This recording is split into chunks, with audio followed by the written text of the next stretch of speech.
Matapos ang ilang taong pananatili sa bansa, deported na ang Chinese national at businessman na si Steven Herrera.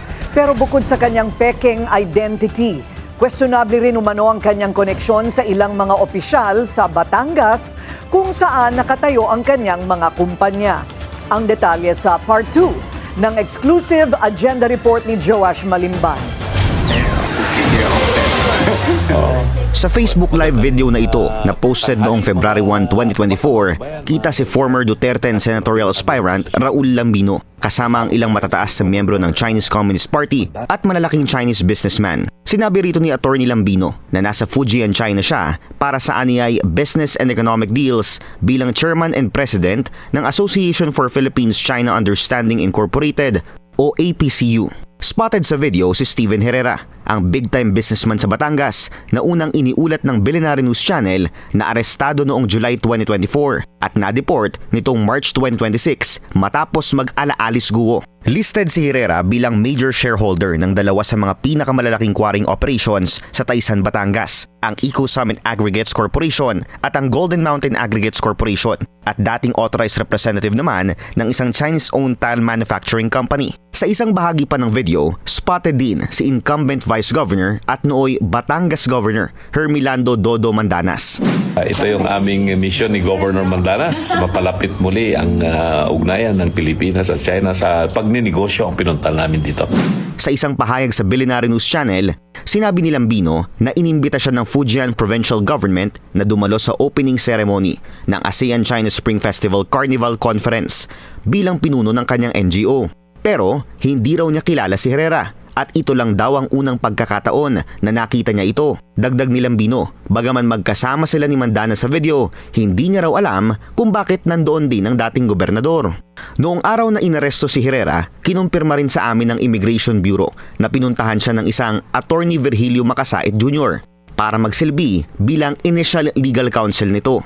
Yeah, inquest proceedings, Macasait, and then at the end, iba na.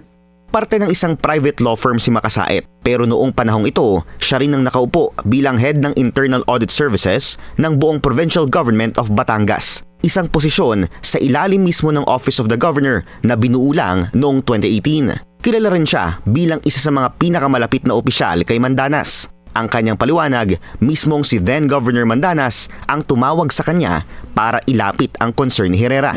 As far as I can remember, kasi open house naman si Gov Mandanas during that time, yung wife yata ni Steven Herrera went to Governor Mandanas asking for help. Itinawag lang sa akin kung gusto kong kuhaning client. Without knowing kung ano case. Humarap sa amin si Mandanas para sagutin ang aming mga katanungan kaugnay ng kanilang relasyon ni Herrera. Sa unang bahagi ng aming panayam, kinumpirma ni Mandanas na imbitado rin siya sa kaparehong event kung saan nakita sila ni Herrera at Lambino na magkakasama sa Fujian, China. Who also came from the Philippines? I came from the village, I don't know. Okay. Pero why was he in the meeting as well? Doon. Well, it was an invitational thing. I guess he was a member of the association. Sinabi niya rin na kilala niya na si Herrera bago pa man ang event na ito, lalo na't madalas daw silang magkita sa mga Chinese-related event and association gathering. Stephen Wang pa raw ang pakilala nito sa kanya at hindi Steven Herrera. Pero paninindigan niya, professional at business-related lang ang kanilang koneksyon. Sinasabi niya sa akin, kundi siya, nasa mining siya. I think, pag ginugol mo yung pangalan niya, nandun siya. May investment siya sa mga nakalisted sa market. Pero tila inconsistent ang naging pahayag ni Mandanas patungkol sa legal proceedings ni Herrera. Sa unang statement sa amin, sinabi niya na sa amin niya lang nalaman na nakalabas na ng bansa si Herrera dahil no contact na raw siya rito at sa kanyang asawa matapos ang nangyaring pag-aresto. As a matter of fact, hindi ko alam na nakalabas na pala. Hindi ko. So wala po kayong balita na dun sa wife niya rin ngayon? No, hindi ko alam.